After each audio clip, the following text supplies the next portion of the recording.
Good morning, I'm Rachel White with your Sports in 60. It's Super Bowl season and the Denver Broncos and Carolina Panthers will face off for the biggest title in pro football. The NBA playoffs tipped off this weekend and the Miami Heat made history yet again. They beat the Charlotte Hornets 123-91, the most points Miami has ever scored in a playoff game. Florida Lacrosse sealed the deal on Sunday as they defeated UConn 13-8 to become Big East champions. In Major League Baseball, the wild card race is coming down to the wire. In the American League, 5 teams are within 2.5 games. Florida Soccer heads into their final day of SEC play tonight against Missouri. South Carolina has already secured the conference title, but the remaining spots will be determined today. Gator football is just 2 days away from arguably their toughest game of the year against top-ranked Alabama in the SEC championship game. Kickoff is set for 4 p.m. in Atlanta. That's your Sports in 60. Thanks for watching. Yep, we've got 2 top-ranked teams making their home debut at UF. Rachel, can you tell us what's in store? Well, guys, the #1 ranked national champion Gator softball team will finally be at home, and the Gator baseball team is taking the mound for the first time this season.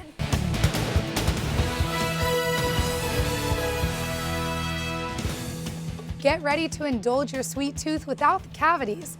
Welcome back to sports. I'm Rachel White. It's the Sweet 16 round of March Madness, and Florida men's basketball has traveled all the way to the Big Apple for the occasion. The Gators will take on Wisconsin Badgers in a late-night tip-off as the journey to the top continues. Jake Winderman joins us live from New York right now. Jake, the Gators have a daunting task in front of them, guarding one of the best front courts in the nation in Nigel Hayes and Ethan Happ. What can they do to stop these 2 big men? The USA Today coaches poll ranks the Gators at #2 to kick off the season. WUFT's Savannah Collins is at the field now as the 2 teams get warmed up. Savannah, what does the William & Mary team squad have in their arsenal? Over in Nashville, Tennessee, Florida baseball shocked fans with a late-game comeback to defeat Vanderbilt in the first of a 3-game series. The Commodores took advantage of Florida's errors early on to get ahead, with 3 runs on 3 hits in the 2nd inning. The Gators answered with 2 runs in the 3rd, but struggled to take advantage of scoring opportunities throughout the next few innings. After a trio of base hits, Dalton Guthrie stepped up to the plate, bringing home 2 runs and giving Florida their first lead of the night. Austin Langsworthy followed course with a deep hit into left field, giving the Gators 3 more on the board. Pitcher Michael Byrne came in to finish off the bottom half, keeping the Commodores scoreless and sealing a 10-6 victory for Florida.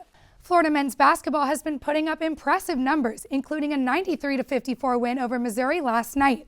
Much of last night's success can be attributed to junior guard Chris Chiozza.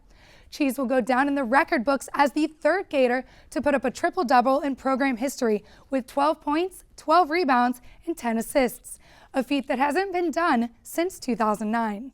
Welcome back to sports. I'm Rachel White. Normally, Fridays are not the time to feel blue with the weekend ahead, but today is a little different. Gator fans all over town have been seen feeling a little orange and blue today as they gear up for the annual football debut tonight. Gator soccer is currently in the middle of the SEC semifinal game against South Carolina. The reigning tournament champs are fighting to regain their title against a team that defeated them earlier this season.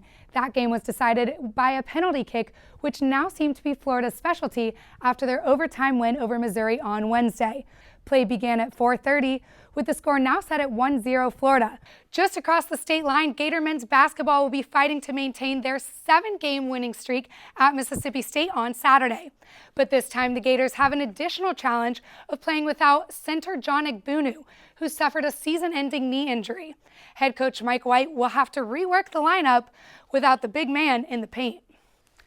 Well, guys, we might see a new face in the NBA next year. I don't know if you checked Twitter, but Devin Robinson announced earlier today he's going to be leaving early for the draft. Well, I was watching him a lot in the college playoffs, and it was sad that the Gators couldn't go all the way, but I wish him luck in his career.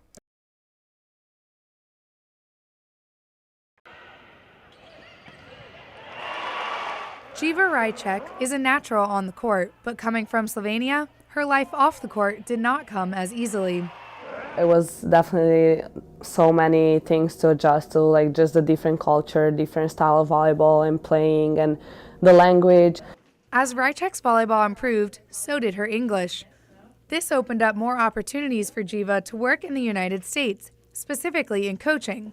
When the American Volleyball Coaches Association got word of this, they decided to help.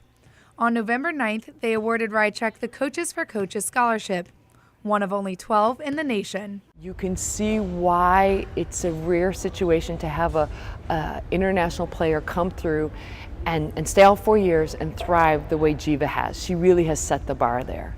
About 2 weeks later, on November 25th, she was selected for the All-SEC team for the third time in her 4 years playing at UF. But Jiva says she can't take all the credit. All my teammates, they're like my family here, and they're the reason that I became better as a player and as a person. So like all these individual awards, not that they don't mean as much, but it's just like an award for like hard work that we all put in as a team. And just to add to the list of achievements, it was on this court right here that Jiva scored the 1,000th kill of her college career. Moving forward, Rychek says she's looking for a coaching position here in the States. She says this scholarship gave her the support she needed to pursue her career.